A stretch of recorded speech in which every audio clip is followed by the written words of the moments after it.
lebih 3 km dari Kecamatan Sampung, Kabupaten Ponorogo. Desa Tulung tak henti pancarkan kemasyurannya.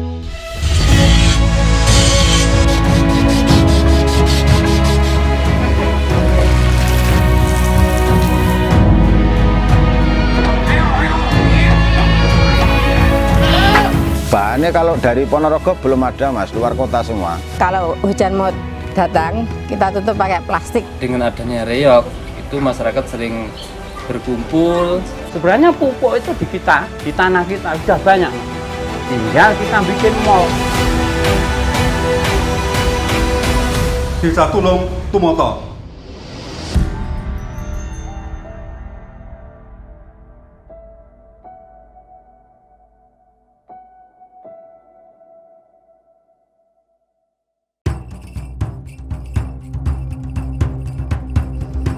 Desa Tulung merupakan desa yang terletak pada kurang lebih 3 km ke arah selatan dari Kecamatan Sampung.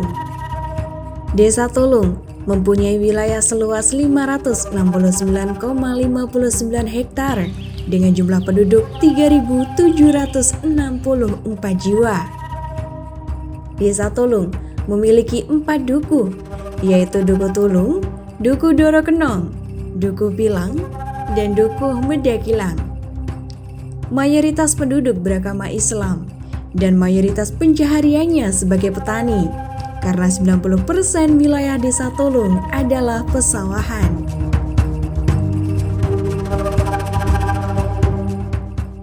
Petani Desa Tulung sudah mulai menerapkan pupuk semi organik. Pada Diri selaku Ketua Gapoktan Desa Tulung dan Pak Jaman selaku peternak sekaligus pengelola pupuk organik mengajak seluruh petani untuk mengelola serta menggunakan pupuk organik secara mandiri dengan tujuan agar hasil panen mereka bisa maksimal dan petani Desa Tulung menjadi petani organik. Awal mula membuat pupuk organik itu kan komunitas akhirnya dari sebagian kelompok tani itu anggotanya ada yang membuat pupuk sendiri. Akhirnya dengan mahal harganya pupuk subsidi, akhirnya petani disarankan kalau bisa itu kan membuat pupuk sendiri. Lah mengenalkan sendiri itu kan juga susah mas. Mengenalkan sendiri namanya person, mengenalkan ke petani kan susah.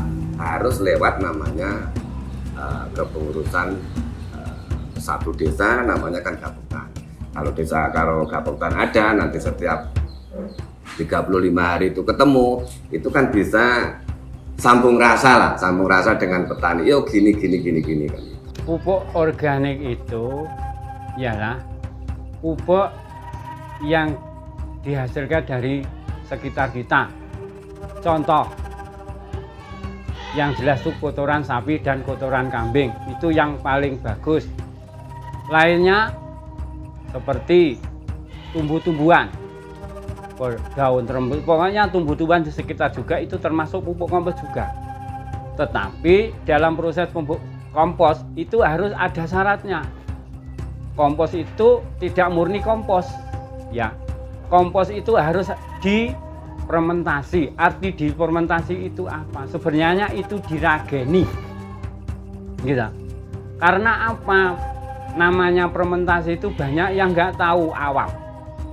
Nah, petani-petani itu sebenarnya tahu pupuk organik itu tahu, tetapi pupuk yang dipakai untuk petani rata-rata itu pupuk yang belum jadi. Apa yang dikatakan belum jadi? Belum difermentasi. Kalau sudah difermentasi, itu pupuk dinyatakan pupuk sudah jadi. Apa sebabnya? Sebabnya kalau pupuk yang sudah jadi, yang diserap itu sudah banyak, 3-4 itu sudah diserap semua. Dari N, dari K, dari P, itu sudah keserap. Kandungannya fosfor lebih tinggi juga. Nah, kalau pupuk yang mentah itu yang dikandung, yang diserap, itu cuma kandungan 1, N. Kalau pupuk organik makin ke sana itu makin sedikit, makin ke sana makin sedikit. Tetapi kalau pupuk kimia awalnya sedikit, tiap tanam itu pasti tambah. di sekitar kita itu kalau mau membuka hati, contoh aja, apa ada tanaman seperti pelem seperti itu ya, yang di itu loh, itu tumbuh sendiri tanpa dipupuk. Sebenarnya pupuk itu di kita, di tanah kita udah banyak Mas. Tinggal kita bikin mall dalam arti apa? Membangkitkan mikroba yang belum hidup. Syaratnya membangkitkan mikroba yang belum hidup apa? Ya kita harus pakai pupuk yang ramah lingkungan, yang tidak banyak kimia, yang tidak pakai kimia.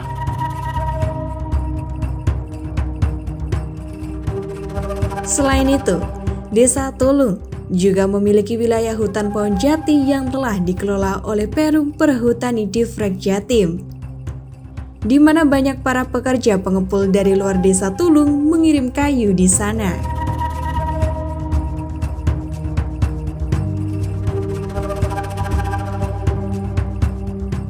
Adapun potensi lain pada bidang ekonomi, yaitu adanya UMKM seperti pot batu milik Pak Tarmin, keripik singkong milik Bu Anis, kerajinan tas anyam milik Bu Sundari, dan tusuk sate lilit. Cara pembuatannya nggih bahannya namun iku tok Mas, napa? Pasir sama semen yang pembuatan pot.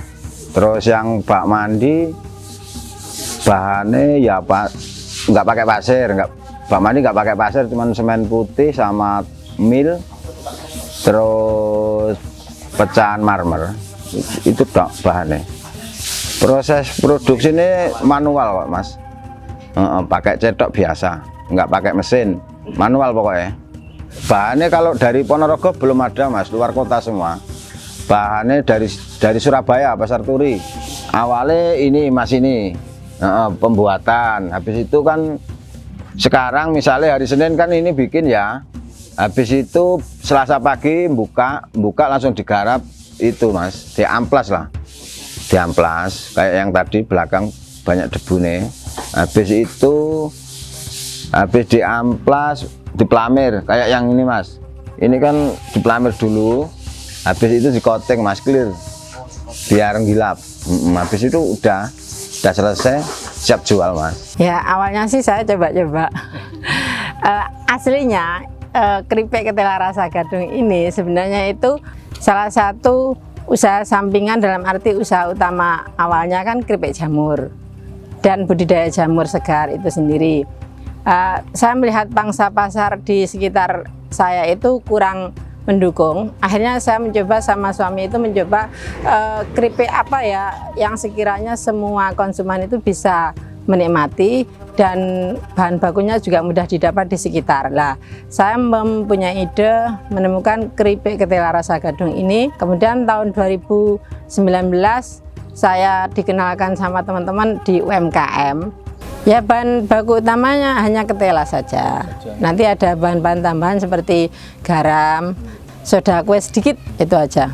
Prosesnya pembuatan keripik ketela rasa gadung merek Top AE ini mulai dari bahan mentah sampai menjadi sebuah keripik itu ada dua proses. Yang pertama proses membuat semi bahan jadi seperti yang ada di belakang saya ini, sama yang kedua nanti proses penggorengan sampai menjadi sebuah keripik yang siap dimakan.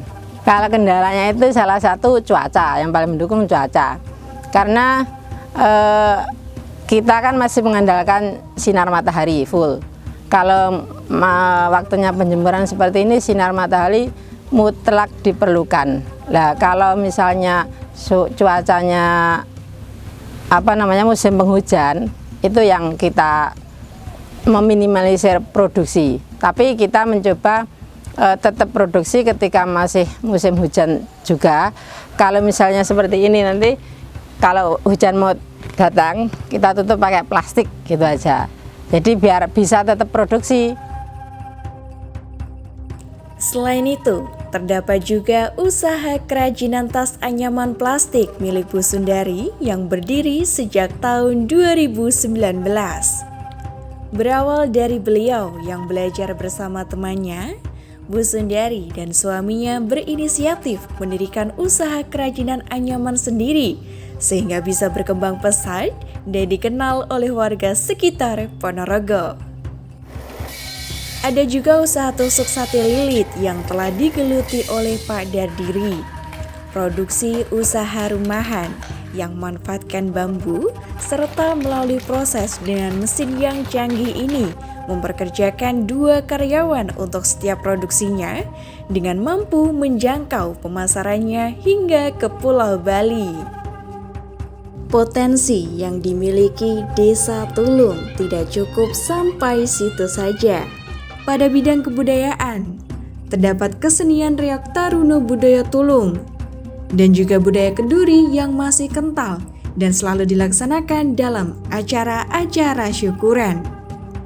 Pada bidang keagamaan, adanya Pondok Pesantren Al-Bukhari Mangunan Tulung yang telah membuat keterampilan inovasi berupa kaligrafi dengan bentuk tumpeng kenduri serta kegiatan banjari yang masih aktif dilaksanakan. Rekan-rekan reok itu kan kita, artinya antusiasnya tinggi sekali. Terus termasuk yang orang tua mempunyai anak-anak, niku mulai dari biasa umur TK sudah ada lestari yang kaitan dengan reok, dipelajari seni tari jadil, terus tari apa itu namanya? Pokoknya warok dan sebagainya sampai pembarong. Jadi mulai anak-anak sudah kita mulai kenalkan melalui les lestari atau latihan-latihan setiap bulan atau setiap minggu. Manfaatnya pertama adalah silaturahmi. Gitu. Terus untuk menjalin silaturahmi dengan adanya reok itu masyarakat sering berkumpul. Harapan kita tentunya untuk reok masyarakat lebih giat lagi, artinya juga lebih dalam mendidik atau melestarikan budaya agar budaya Ponorogo khususnya niku tetap terus terjaga lestari dengan cara niku terus latihan mengenalkan kepada anak-anak kita. Harapan kami dalam Komdes satu supaya masjid desa yang mandiri karena mayoritas agama Islam. Harapan saya adalah Islam yang berkualitas, maksudnya bisa mau beribadah sesuai dengan ketentuan yang ditetapkan oleh Allah Taala. Kemudian karena bagian besar penduduk semua adalah petani, mau membuat pupuk organik karena setiap warga insya Allah kita punya ternak sendiri dari ternak barang diolah kemudian dikembangkan ke sawah, akhirnya mengurangi biaya produksi. Dan UMKM dan kegiatan sosial pondok pesantren itu perlu dijalin dengan pemerintah desa, perlu dilestarikan hal-hal yang baik, jangan sampai tidak berjalan sampai berhenti. Karena apa? Karena tanpa bantuan pemerintah desa, bantuan dari masyarakat, insya Allah Desa Tulung tidak berkembang dengan baik. Kalau harapan saya kalau bisa berkembang dengan baik antara pesantren, kemudian pemerintah desa dan masyarakat bisa sinergi sehingga kerjasama bisa membuahkan desa yang padatun baik betul.